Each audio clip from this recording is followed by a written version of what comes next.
Assalamualaikum warahmatullahi wabarakatuh. Alhamdulillah rabbil alamin, wassalatu wassalamu ala asyrafil anbiya'i wal mursalin sayyidina Muhammadin wa ala alihi wa sahbihi ajma'in. Amma ba'd, rabbi shrah li sadri wa yassir li amri wahlul 'uqdatam min lisani yafqahu qawli. Jamaah salat subuh yang dirahmati Allah, syukur alhamdulillah sampai saat ini Allah masih memberikan kita banyak nikmat, terutama nikmat sehat, sehingga kita pada subuh kali ini masih dapat menjalankan ibadah salat subuh berjemaah di masjid. Semoga Allah SWT senantiasa memberikan taufik dan hidayahnya kepada kita semua, senantiasa pula memberikan kita nikmat sehat sehingga kita dapat maksimal menjalankan segala perintahnya dan maksimal pula menjauhi segala larangannya. Salawat dan salam senantiasa tercurahkan kepada junjungan kita Nabi besar Muhammad sallallahu alaihi wasallam beserta keluarga dan para sahabatnya, dan semoga kita kelak di yaumil qiyamah mendapatkan syafaatnya. Amin ya rabbal alamin. Seperti biasa jemaah sekalian, sebelum kita mulai taklim kita, mari sama-sama kita doakan pada orang tua kita yang sudah wafat, pada saudara kita yang sudah wafat, semoga Allah ampuni segala salahnya, Allah lapangkan kuburnya dan menjadikan mereka sebagai penghuni surga. Kepada orang tua kita, saudara kita yang saat ini sedang sakit, semoga Allah angkat penyakitnya, Allah sembuhkan penyakitnya sehingga dapat berkumpul lagi bersama kita. Dan terakhir kepada saudara kita yang saat ini sedang mengalami kesulitan hidup, semoga Allah memberikan jalan keluar dari setiap permasalahan hambanya. Ala hadhihi niyyat, al-Fatihah.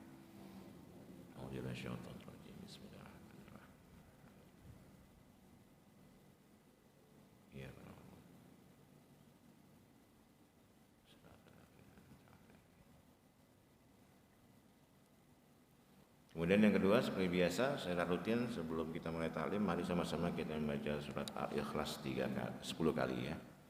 A'udzubillahi minasyaitonir rajim. Bismillahirrahmanirrahim. Qul huwallahu ahad, Allahus samad. Lam yalid wa lam yulad wa lam yakul lahu kufuwan ahad. Shadaqallahul azim. Baik jemaah sekalian, sebelum kita lanjutkan pembahasan kitab Bulughul Maram, di sini ada pertanyaan. Ini sebenarnya pertanyaannya ada sebagian dari ibu-ibu ya. Sebelum kita masuk ke materi, yang pertama Pak Ustadz, bagaimana cara menghadapi orang yang tidak suka melihat kita bahagia?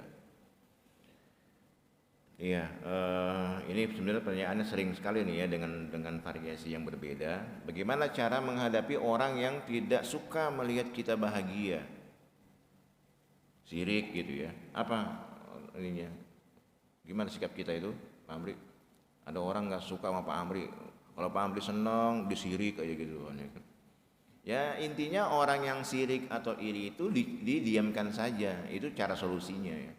Didiamkan, nggak usah dibalas. Sirik atau iri itu menjadi masalah kalau kita balas. Kalau kita juga menjadi sirik, dimin aja, nggak usah ditanggapi.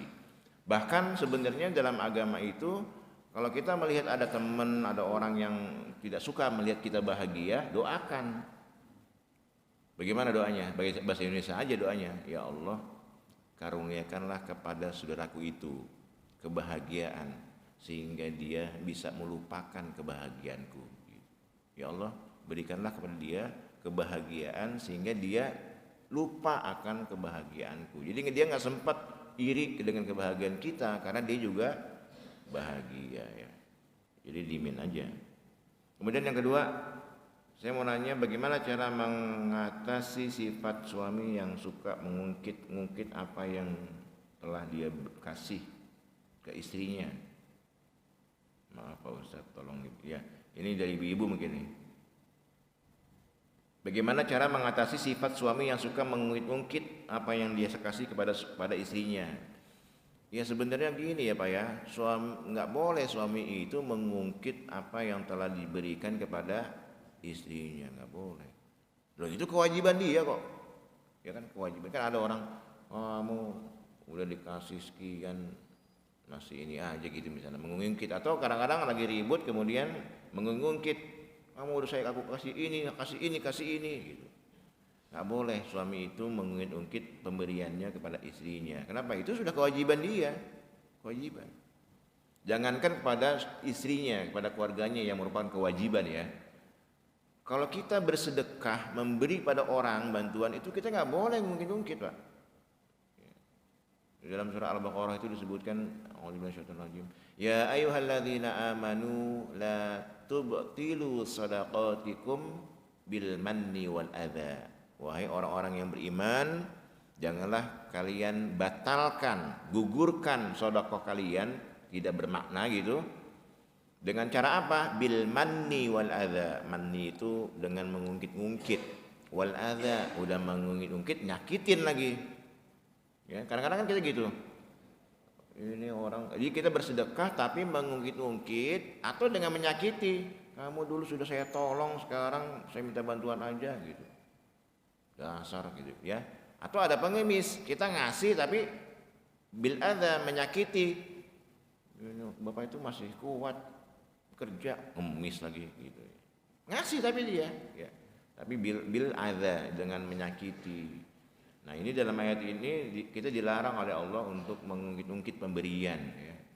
Yang akhirnya 0 di mata Allah pemberian itu. Apalagi pemberian suami kepada istrinya dan anak-anaknya itu sudah kewajiban.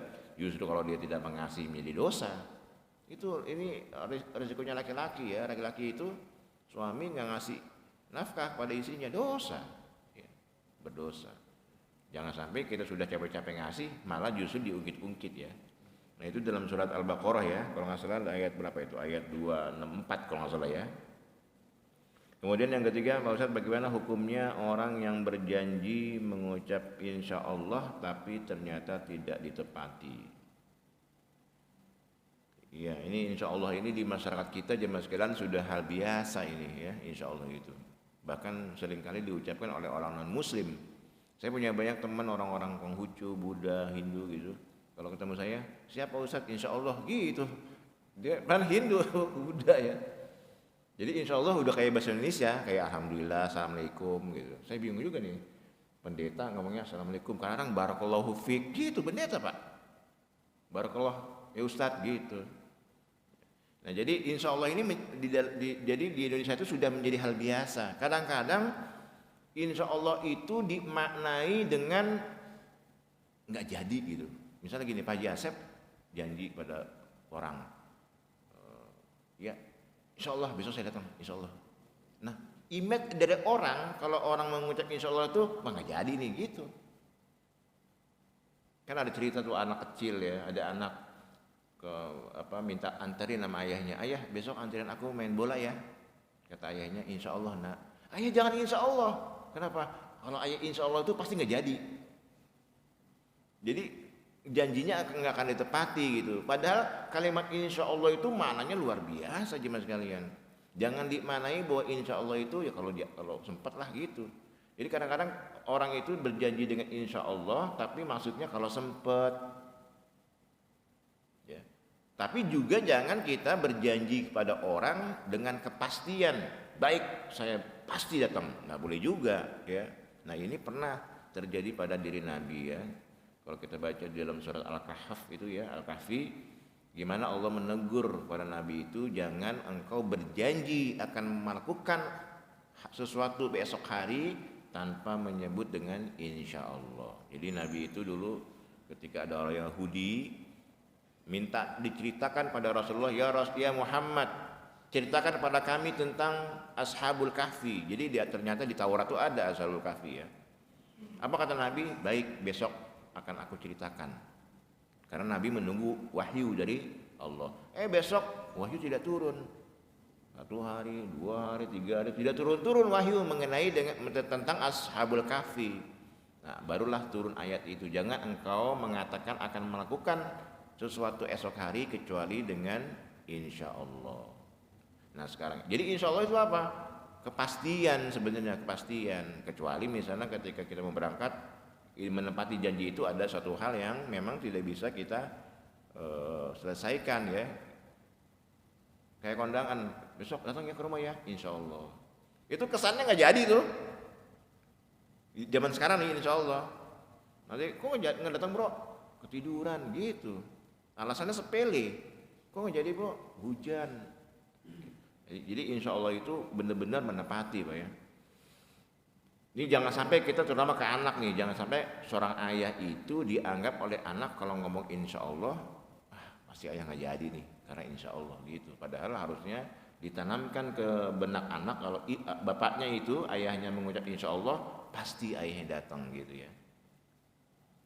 Kemudian yang terakhir, Pak Ustadz, anak saya pernah nanya, Ibu, kalau saja Nabi Adam tidak makan buah khuldi, pasti kita sekarang tinggal di surga ya Bu.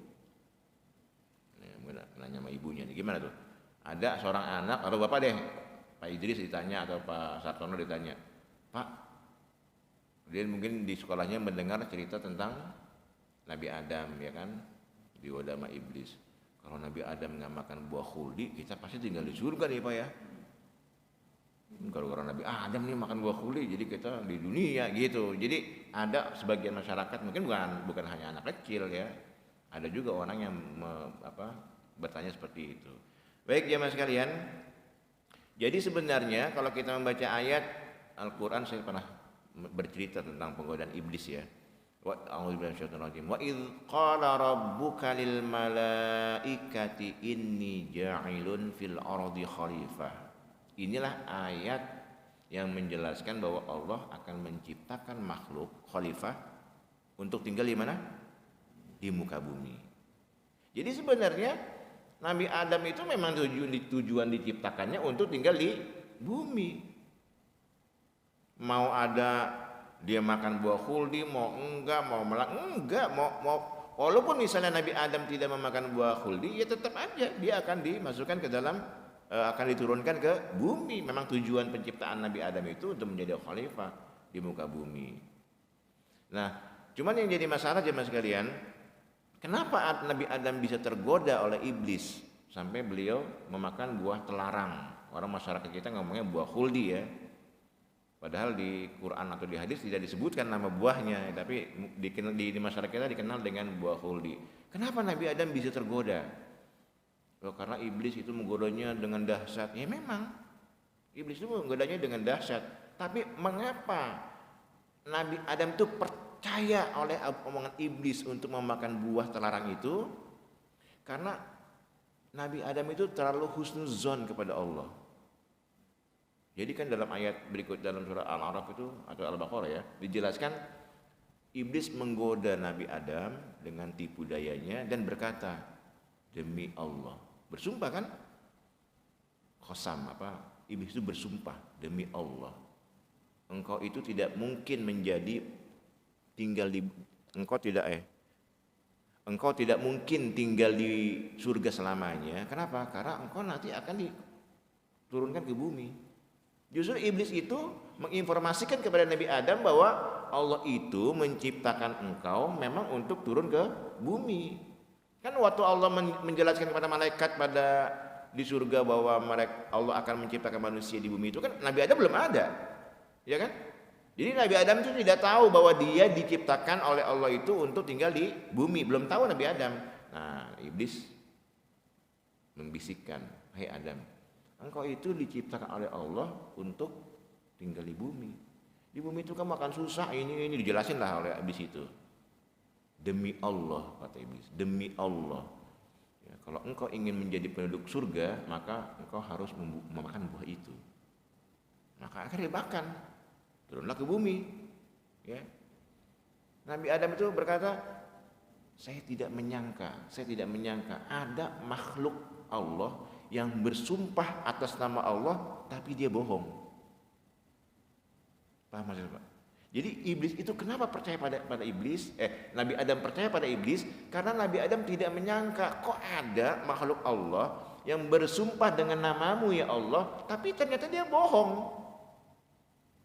Makanya kalau ada orang bersumpah dengan nama Allah, wallahi demi Allah gini, bohong, maka dia sama dengan iblis. Nggak boleh makanya bersumpah dengan nama Allah. Makanya ada hukum kafarat sumpah. Ketika dia bersumpah ternyata salah, dia ada kafaratnya. Ya. Jadi saking Nabi Adam itu husnuzon, percaya dengan Allah gitu. Masa iya sih ada makhluk Allah yang bersumpah dengan nama Allah tapi bohong gitu. Nah makanya Adam akhirnya turun di buminya. Pertanyaannya, kalau Nabi Adam tidak makan buah khuldi, apakah kita tinggal di surga? Ya enggak. Ya, memang Nabi Adam diciptakan untuk menjadi khalifah di bumi. Nah ini mah kalau dia makan buah khuldi mah itu skenario Allah saja, hanya perjalanan waktu saja ya, begitu. Nah ini pertanyaan yang masuk ke saya zaman sekarang. Kemarin juga saya jelaskan kepada ibu-ibu ya.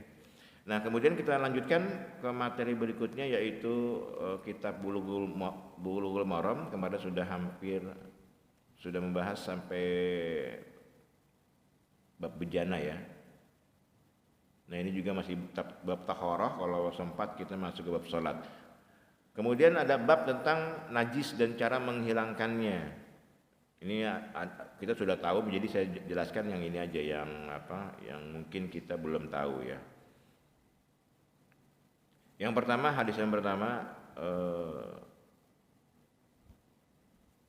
wa an Aisyah radhiyallahu anha qalat qala Rasulullah kana Rasulullah sallam yaghsilul maniyya thumma yakhruju ila shalah fi dzalika thawb wa ana anzuru ila atharil ghasal. Muttafaqun alaih.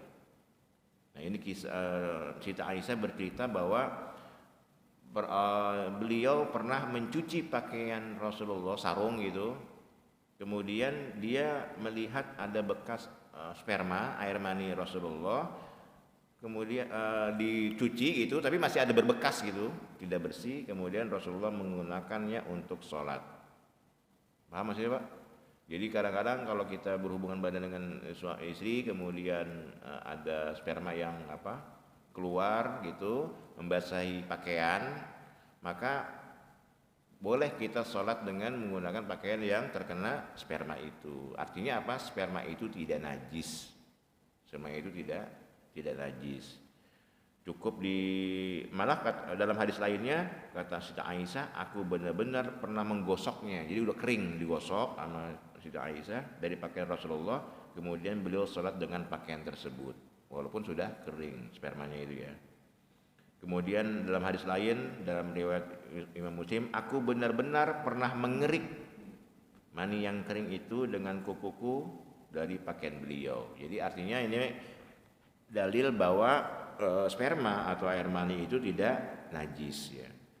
Kemudian yang berikutnya, saya baca ini aja artinya saja. Rasulullah SAW bersabda, bekas air kencing bayi perempuan harus dicuci, bayi ya. Dan bekas air kencing bayi laki-laki cukup dipercikan dengan air. Nah ini cara menghilangkan najis. Kalau bapak punya anak laki-laki, bagi bayi gitu digendong, pipis, karena pakaian bapak cukup dipercikan dengan air. Tapi kalau bayinya perempuan, cuci ya, dicuci pada bagian yang terkena itu, nggak harus semuanya. Jadi misalnya lengannya dikena nih segini, ya udah direndam ya dicuci. Tapi kalau bayi laki-laki dipercikin aja, gitu ya. Nah ini cara menghilangkan najis kecil sebenarnya ya. Udah tahu lah kita. Kemudian berikutnya Abu Hurairah, Rasulullah SAW berkata, Kaulah, ada sahabat namanya Kaulah bertanya, wahai Rasulullah, bagaimana cara menghilangkan darah haid? Ya, Rasulullah menjawab, engkau kikis, engkau gosok dengan air lalu siramlah, baru engkau gunakan pakaian itu. Nah ini perempuan ya, kena darah haid gak begitu. Kalau misalnya nembus di celana, cukup diucak-ucak gitu, dibersihin. Kalau ditanya lagi, meskipun darah itu tidak hilang, artinya masih ada bercak, kata Rasul, engkau cukup membersihkan dengan air dan bekasnya tidak mengapa bagimu. Jadi ini untuk haid ya, sama. Bedanya apa? Kalau darah itu najis, makanya harus dicuci ya. Kalau mani tidak harus dicuci gitu ya. Tapi kalau kita masih cuci lah ya. Nah itu cara menghilangkan hadis. Kemudian wudu, ini mungkin banyak yang sudah kita tahu, hanya ini saja mengingatkan ya.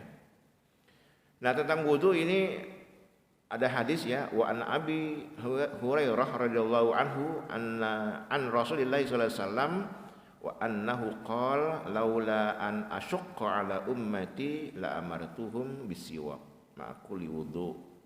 Artinya Nabi bersabda, seandainya tidak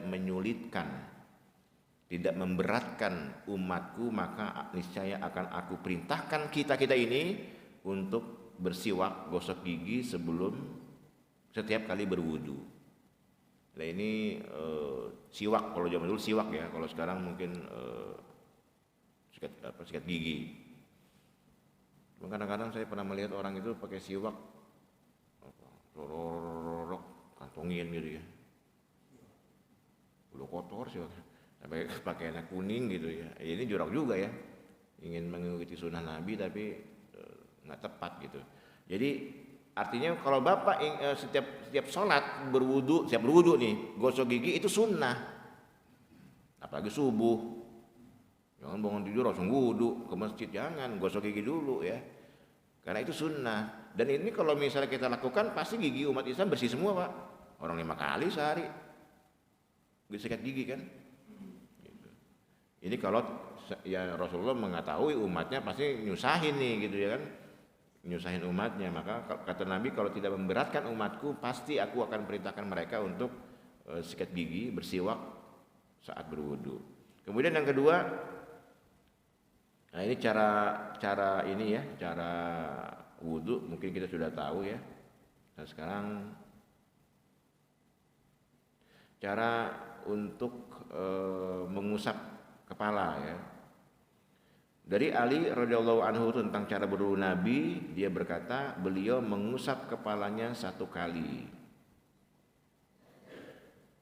Jadi ini ada hadis yang mengatakan bahwa membasuh kepala boleh dilakukan 1 kali. Artinya dalam fikih itu 3 kali membasuh bagian wudu itu hukumnya sunnah. Ya, boleh hanya sekali aja. Misalnya kalau kumur kan sunnah, hidung sunnah. Nah muka yang penting seluruh muka itu kebasuh semuanya cukup 1 kali. Yang wajib 2 kali, 3 kali lebih bagus ya, sunnah gitu. Termasuk membasuh bagian kepala. Nah, kepala ini juga saya pernah menjelaskan banyak perselisihan ulama. Kalau Imam Syafi'i 3 helai rambut aja kena air sudah sah. Tapi kalau imam yang lain dibasahin semuanya, ya. Nabi itu memasukkan jarinya ke sela-sela rambut, kemudian dibalikin lagi gitu. Nah, kalau bapak masih air banyak, kemudian ada waktu yang tidak terlalu buru-buru, boleh semuanya pak rambutnya. Ini dulu ya, semuanya dibasahin ya. Cara membasuh kepala, karena ini kan yang wajib dibasuh ya. Nah dalam hadis lain Rasulullah mengusap kepalanya dengan kedua tangannya dari muka ke belakang dan dari belakang ke muka. Jadi gitu dibalikin lagi gitu ya. Ini basah di air nih, ke belakang kemudian kedepanin lagi ya. Itu Nabi pernah, dan ini hadisnya muttafaqun alaih. Ada lagi beliau mulai dari bagian depan kepalanya sehingga mengusap kedua tangannya sampai pada tengkuknya, lalu mengembalikan kedua tangannya ke bagian depannya. Sama tangan juga begitu ya. Gitu. Nah ini mungkin kita sudah tahu. Ini hanya untuk ini aja, untuk menyempurnakan ya hadis kita. Sama juga ketika membasuh kuping, telinga. Telinga ini walaupun hukumnya sunnah, caranya bagaimana? Dan beliau memasukkan kedua jari telunjuknya ke dalam kedua telinganya. Cara membasuh kuping ya. Jadi karena kan orang gitu wudunya nggak sempurna. Cara Nabi itu memasukkan jari telunjuk ke dalam kuping, kemudian bagian luar dan mengusap bagian luar dan kedua telinganya dengan ibu jari. Jadi gitu ya. Jadi itu kalau mau bener wudunya. Jadi jangan gitu. Masukin bener-bener, dikeluarin pakai ya bagian dalamnya pakai telunjuk, bagian luarnya pakai jempol. Itu kalau ingin wudu cara Nabi, walaupun itu hukumnya sunnah ya. Tapi kalau dia mengartikan itu pasti kupingnya nggak kotor. Karena ada orang kupingnya kotor banget nih. Gitu. Nah itu mungkin wudunya nggak bener ya, atau ditinggalin terus ininya. Kemudian berikutnya, nah ini tentang orang habis tidur ya. Apabila seorang di antara kamu bangun tidur, maka hendaklah ia menghisap air ke dalam hidungnya 3 kali dan menghembuskannya 3 kali. Jadi ini cara wudu. Kalau kita bangun tidur sebaiknya hidung itu kalau Nabi itu apa ya? Ada 2 pendapat, kumur dengan hidung. Ada pendapat pertama, Nabi langsung mengambil air dengan satu gerakan. Jadi kumur sambil menghirup dengan hidung gitu.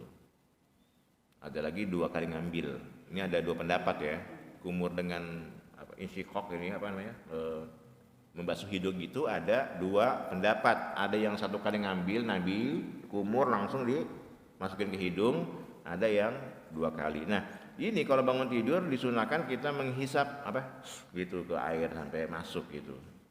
Cuman kalau saya pusing tuh kayak gitu. Pusing. Kalau terlalu dalam ya, nggak usah dalam sih. Kata Nabi apa?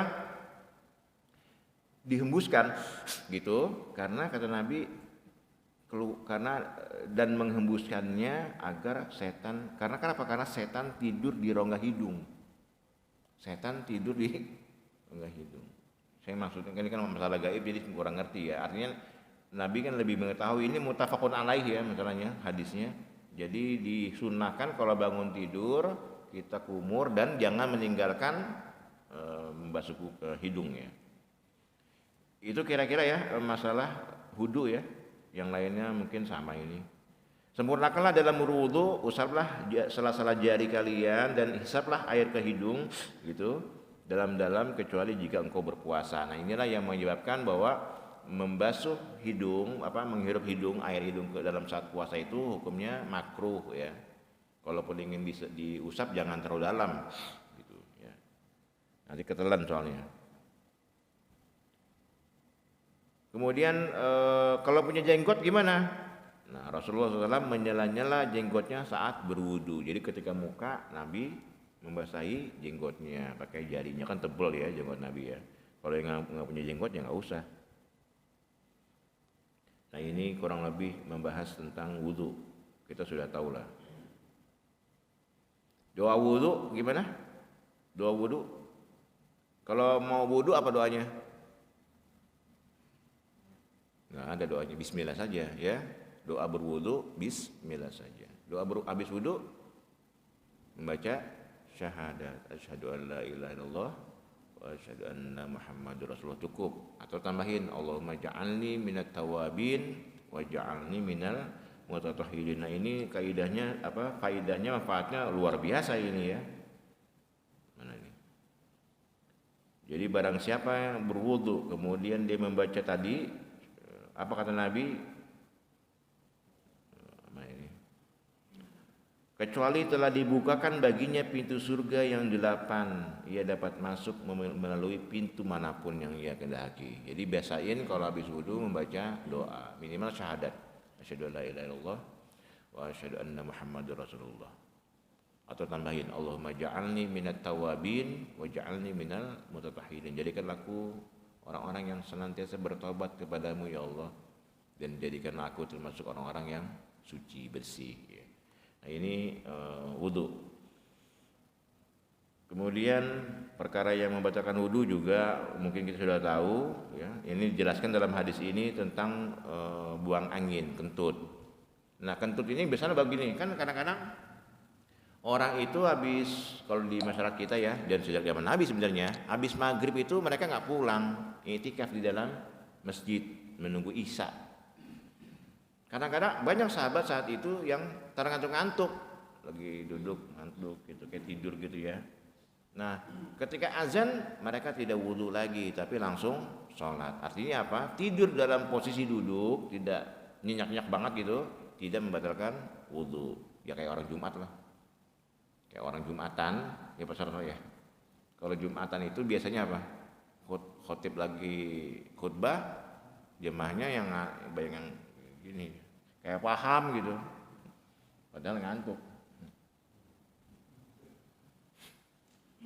Atau gini, khusyuk banget dengerin khutbah ya, padahal tidur ya. Jadi, nah tidur dalam posisi seperti itu tidak membatalkan wudu. kecuali berbaring. Pakai berbaring, gulung sejadah jadi bantal, ngiler, nah itu baru membatalkan wudu ya. Jadi kalau dia tidurnya hanya ngantuk atau gitu, tidak membatalkan wudu. Kemudian ketika itu dia bangun.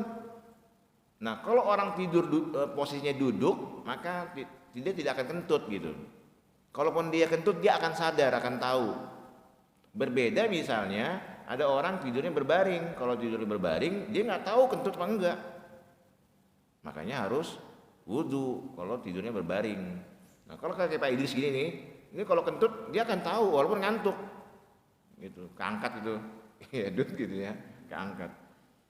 Nah, makanya ketika nah kalau dia misalnya saya kentut gak ya, kan ini nih sempat hilang sadar kan, saya kentut gak ya. Nah kalau dia ragu-ragu saya kentut atau tidak, maka dianggap tidak batal. Jadi kata Nabi, kalau engkau ragu-ragu kentut gak ya, maka anggap saja kamu tidak kentut, kecuali engkau mendengar suaranya dan mencium baunya. Kentut gak ya? Tapi bau banget gitu. Kentut. Nah itu mah ya pasti kentut lah ya. Tapi dia ragu, kentut gak ya? Bau nih. Nah itu kentut berarti.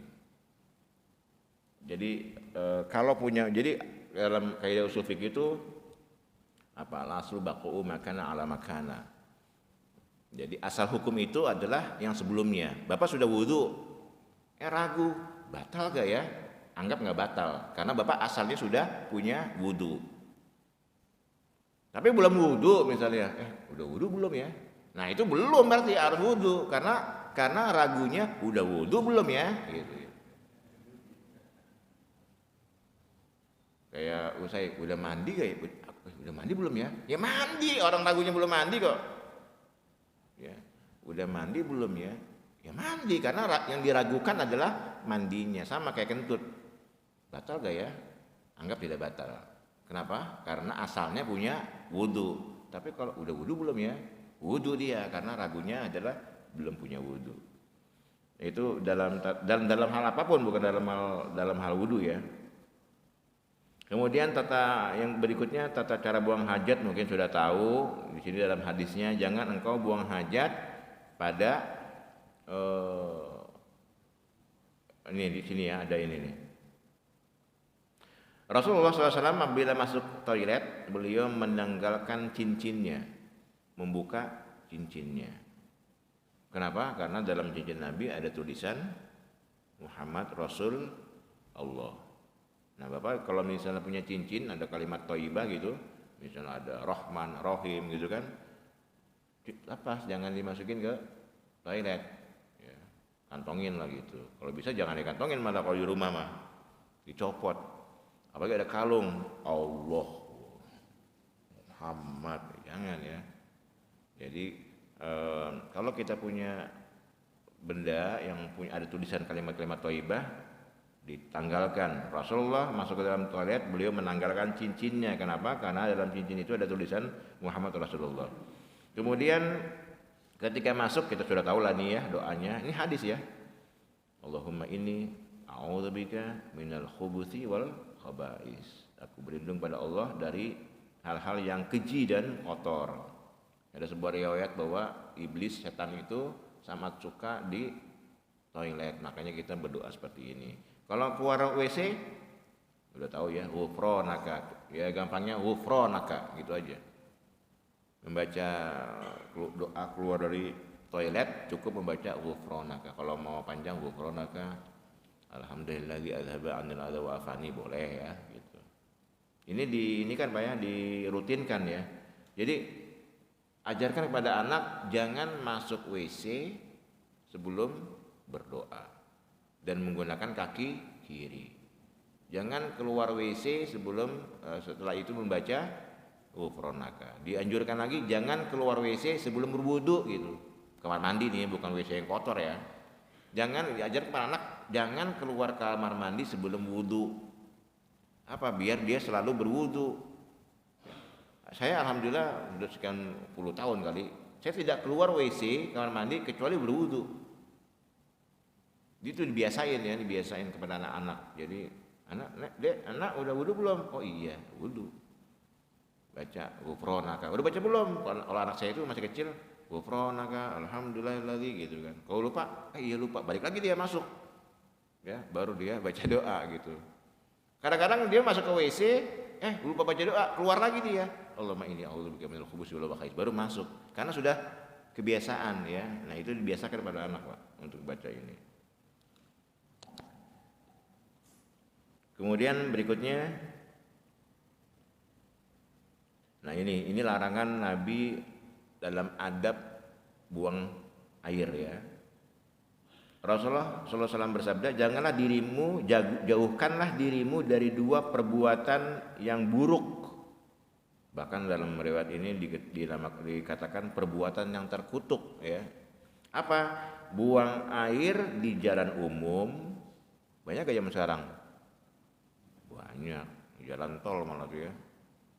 Buang air di jalan umum dan buang air di tempat orang berteduh. Dulu mungkin pohon, kalau sekarang apa? Halte, orang berteduh. Jadi itu perbuatan yang buruk itu. Pipis di jalan raya, kadang-kadang supir di ban lagi, di ban truk gitu. Kemudian pipis di tempat orang berteduh kayak halte. Itu perbuatan buruk ya. Ya orang sekarang banyak lah nih kayak gini nih. Dalam hadis, dalam lafaz lain, jauhkan dirimu dari 3 perbuatan terkutuk, yaitu buang air besar di tempat-tempat sumber air, di sungai, di kali. Kalau sungai mungkin nggak apa-apa. Kalau kali, kalau sungai kan besar ya. Kali yang tahu kayak di kampung-kampung kan kali kecil tuh semeter dari atas ke bawah. Yang di atas kencing, pipis. Yang di atas itu modal lagi kan. Yang di bawah sedang nyuci. Kalau sungai besar nggak jadi masalah ya, tapi kalau got kecil itu terlalu ini ya. Walaupun sebenarnya tetap sah kalau dia wudhu karena airnya ngalir kan. Tapi Nabi melarang jauhkan dirimu dari 3 perbuatan terkutuk di sini dalam bahasanya. Buang air besar di tempat sumber-sumber air, di tengah jalan raya dan di tempat berteduh. Ya. Apalagi empang yang tidak mengalir, jangan pipis di situ. Kalau kita ketahui bahwa empang itu merupakan sumber air bagi warga. Tapi kalau kita sepakat empang itu memang untuk comberan gitu, untuk buang air nggak apa-apa. Ya. Tapi kalau kita tahu bahwa air itu adalah sumber air masyarakat tertentu untuk minum, untuk mandi, maka jangan pipis di situ. Nah ini adab ya, adab tentang bersuci. Banyak orang barat bertanya ketika ada seorang menjelaskan masalah ini nih, bagaimana cara masuk WC, bagaimana cara hubungan badan, bagaimana cara bersuci.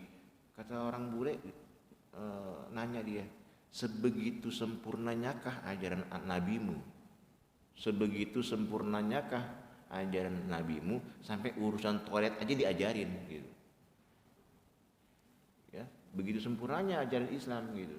Dan dalam pribadi Nabi itu semuanya terbuka, nggak ada yang disembunyikan kan Nabi itu. Bagaimana cara Nabi makan, bagaimana cara Nabi mandi, bagaimana Nabi itu tidur, semua diketahui oleh umatnya, nggak ada yang ini, nggak ada yang tertutup. Itulah kenapa misalnya hikmah Nabi nikah dengan Siti Aisyah yang masih bunda belia, sehingga semua hadis-hadis tentang pribadi Rasul di dalam rumah itu diriwayatkan oleh Siti Aisyah. Ya. Jadi paling banyak Siti Aisyah itu termasuk orang yang perawi hadis paling banyak. Dan ini tidak mungkin. Bagaimana cara Nabi mandi, Nabi tidur, tidak mungkin diriwayatkan oleh sahabat, nggak mungkin. Ya kan? Pasti oleh istrinya. Itu yang meriwayatkan hadis tersebut. Baik, itu cara bersuci ya. Nah, kalau dalam buang hajat di rumah kita dilarang menghadap ke kiblat. Kalau di tempat umum nih, kita hendaknya buang air misalnya di empang gitu ya, di comberan gitu. Sebaiknya kita tidak buang hajat menghadap atau membelakangi kiblat. Gitu. Tapi kalau dalam rumah yang tertutup nggak apa-apa. Ya. Tapi sebaiknya sebelum kita desain rumah sebaiknya toilet itu jangan kita ngadap kiblat gitu. ya. Tapi kalau dalam tertutup nggak apa-apa ya, nggak apa-apa. Kemudian, nah ini, apabila dua orang buang air besar maka hendaklah masing-masing bersembunyi. Bersembunyi itu jangan menampakkan dirinya dan tidak saling bicara, sebab Allah mengutuk perbuatan yang demikian. Kadang-kadang di toilet umum tuh dua orang ngobrol dia, ya, buang air sambil ngobrol. Belum belum. Jadi jangan ngobrol, nggak boleh mengeluarkan suara. Nah zaman sekarang kan kalau di kamar mandi orang nyanyi, nggak boleh ya. Jadi di kamar mandi udah diem. Nah ini mungkin kita sudah sering tahu hadisnya ya. Jangan sekali-kali kalian di antara kalian menyentuh kemaluannya dengan tangan kanan ketika sedang pipis. Jadi ketika pipis, kalau laki-laki ya, megangnya dengan tangan kiri. Kemudian membersihkan kotorannya dengan tangan kanan. Jadi ininya di apa? Gayungnya gitu. Dan juga, nah, kemudian ini dijelaskan banyak siksa kubur yang disebabkan oleh karena orang tidak membersihkan bekas kencingnya. Banyak siksa kubur diakibatkan karena apa? Orang tidak bersih dalam istinja, dalam apa? Membersihkan baik kemaluannya atau bekasnya. Makanya Nabi melarang orang untuk pipis di jalanan. Kenapa? Karena itu nggak bersih. Maka Nabi melarang pipis di bawah pohon yang sudah berbuah. Itu bagaimana Ihsan peduli dengan alam ya kan? Peduli dengan alam. Padahal kenapa pipis di bawah pohon? Orang sekarang kan begitu, nyari pohon.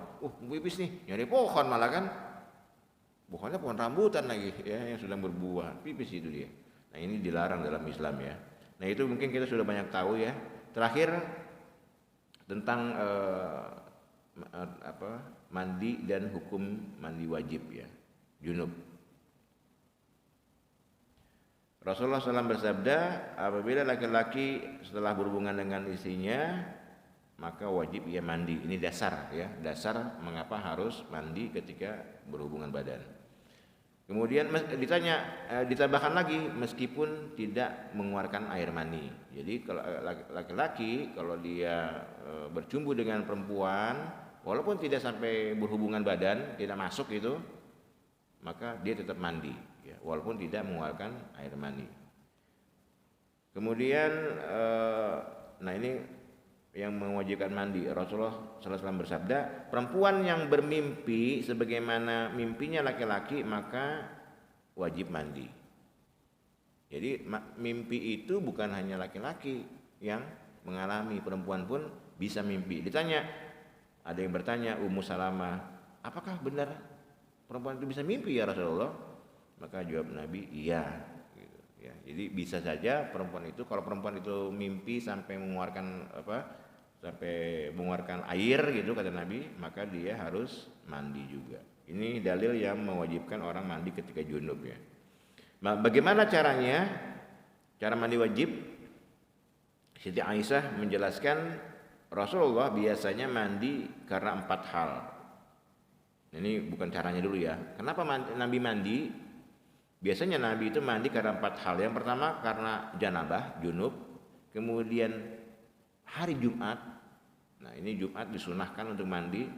Kemudian karena habis bekam. Nabi kalau habis bekam nggak lama dia mandi ya. Tapi bukan mandi wajib, bukan ini ya. Disunahkan mandi. Kemudian setelah memandikan mayit. Nah ini ada di sini bapak-bapak yang suka mandiin mayit ya. Kalau ada orang yang suka mandiin mayit, maka dia setelah nguburin mandi itu dia, ya, disunahkan untuk mandi. Bahkan ada yang kalau yang menggotong atau mengangkat itu yang bikin kain kafan itu mandi, disunahkan mandi setelah mengurus mayit. Tata caranya gimana? Nabi istri Aisyah menjelaskan, beliau membersihkan kedua telapak tangannya, kemudian membersihkan kemaluannya dan memasukkan jari jemarinya ke atas kepalanya. Jadi yang pertama dibasuh oleh beliau, tangannya dulu dibersihin. Maka ini sunnah ya. Bapak kalau bangun tidur itu disunahkan membersihkan tangan sampai sela-sela gitu ya. Kemudian membersihkan kemaluannya dan membasuh yang pertama kali adalah palanya dulu. Ya, palanya dulu. Maka dalam hadis lain berwudu dulu malah Nabi, berwudu dulu baru mandi mengguyur bagian kepala. Nah, mandi wajib ini yang penting adalah mengguyur seluruh badan mulai dari ujung rambut ke ujung kaki. Nggak harus sampoan Pak, nggak harus sampoan, nggak harus sabunan, nggak harus ya. Kan orang dulu kan ada anekdot, cie keramas nih gitu kan. Cie keramas nih gitu. Jadi keramas itu bukan syarat sahnya mandi wajib, bukan. Yang penting Bapak mengguyur seluruh badan dari ujung rambut ke ujung kaki sah salatnya ya, terutama kuping nih ya. Di ini kan. Makanya yang sunnah itu wudu dulu biar kuping nih, hidung itu semuanya basah. Baik, ini jemaah sekalian ya, ini cara mandi wajibnya semuanya sudah ngerti. Saya pikir ini hanya dalil-dalil yang menguatkan ya apa yang kita lakukan keseharian. Ada pertanyaan? Ya, Pak Idris. Ketika apa? Menghafal Al-Qur'an.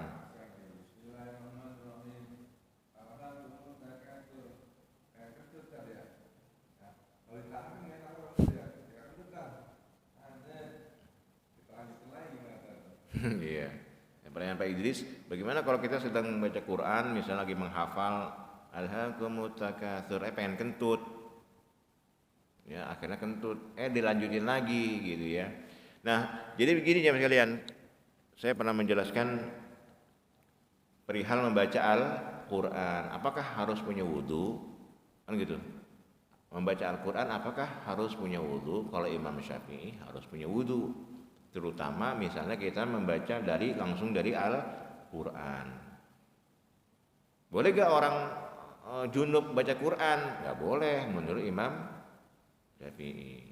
Dari imam lain kalau junub ya. Tapi kalau punya wudu dia batal, gak punya wudu nih, boleh kan membaca Quran? Imam Syafi'i membolehkan, harus berwudu dulu. Nah, kalau imam lain tidak mengharuskan berwudu, apalagi kalau dia hanya menghafal, bukan menyentuh langsung dari Quran. Nah, kasusnya Pak Idris lagi baca Quran kentut, ya tidak elok, tidak beretika ketika membaca ayat Quran kemudian dia kentut. Sebaiknya menurut saya ditahan dulu, jangan baca Quran kalau mau kentut.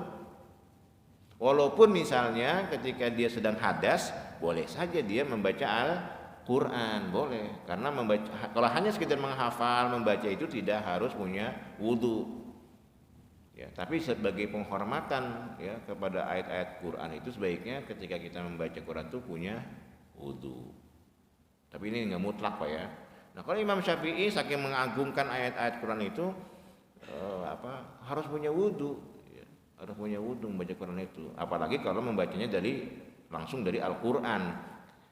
Imam Syafi'i masih membolehkan orang membaca dari Al-Quran tidak punya wudu, itu harus pakai sarung tangan, tidak boleh menyentuh langsung ya. Itu sangat menghormati Imam Syafi'i itu ya. Nah, pertanyaan Imam Pak Idris, sebaiknya jangan dilakukan gitu ya. Kalau kentut ya udah, diam dulu deh. Minimal sampai baunya hilang gitu Pak. Sampai kan enak ininya kan. Jadi itu etika dalam membaca Al-Quran ya. Ada lagi pertanyaan? Pak Jum, ada pertanyaan? Hah?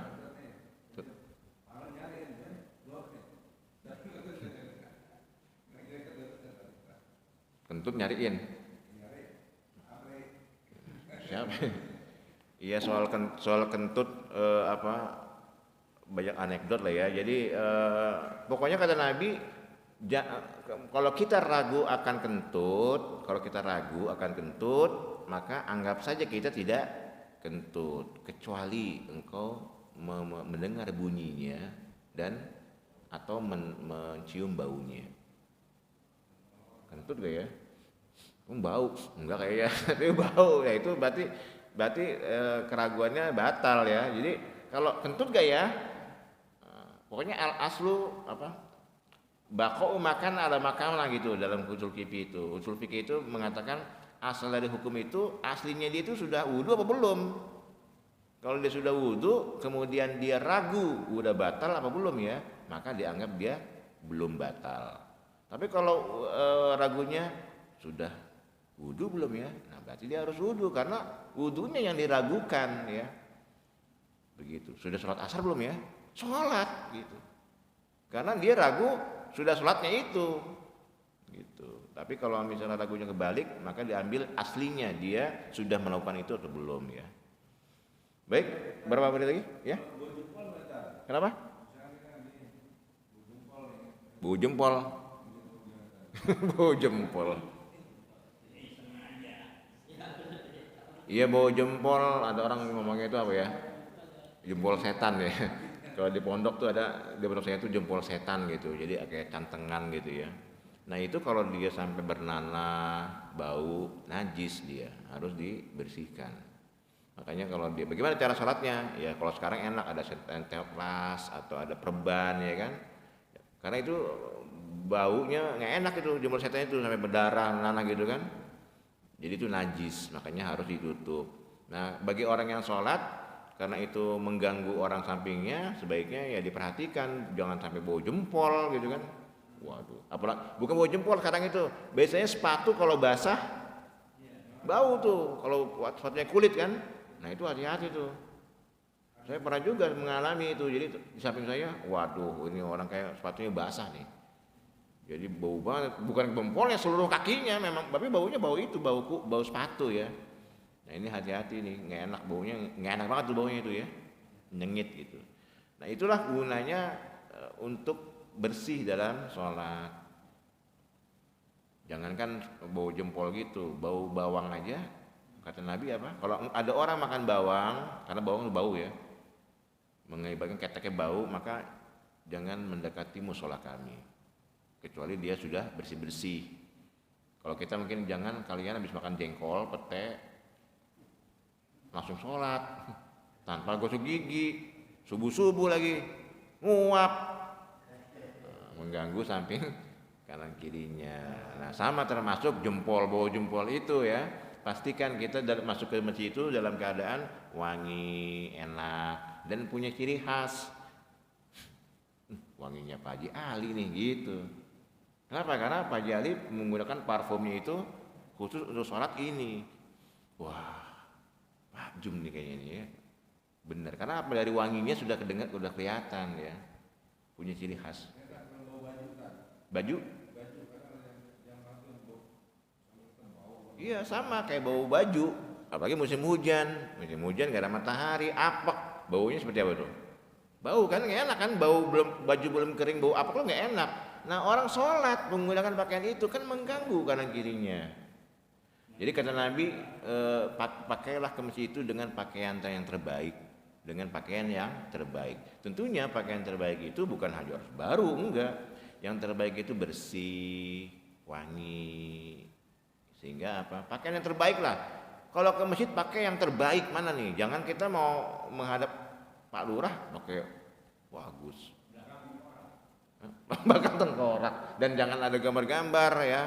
Jadi pakaian yang terbaik. Ini kita mau menghadap Allah pakai yang terbaik. Jangan kita menghadap camat, menghadap lurah pakai kemeja baru. Ke masjid pakai baju seadanya. Pakailah pakaian yang terbaik khususnya pada hari Jumat. Ya. Sebaik disunahkan yang putih. Kalau pakai hitam nggak apa, gimana? Ya nggak apa-apa. Sekali-sekali jangan diputihin mulu ya.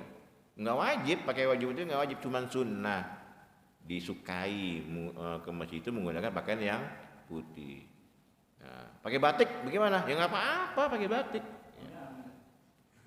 Apalagi habis kondangan ya kan? Apalagi habis kondangan. Jadi apakah sholat itu harus pakai baju putih? Enggak harus. Ya, cuman disukai aja. Kenapa? Kalau putih itu lebih kelihatan kotornya. Kalau baju hitam coba, udah seminggu, 2 minggu dipakai aja sama dia, nggak kelihatan kotornya kan?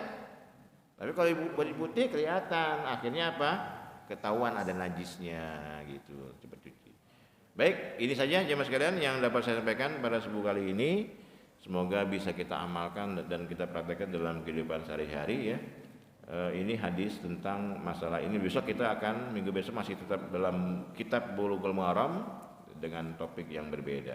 Mari kita tutup majlis kita dengan membaca kafaratul majlis. Subhanakallahumma wa bihamdika Asyhadu an la ilaha illa anta astaghfiruka wa atubu ilaik. Mohon maaf atas kekurangan. Assalamualaikum warahmatullahi wabarakatuh.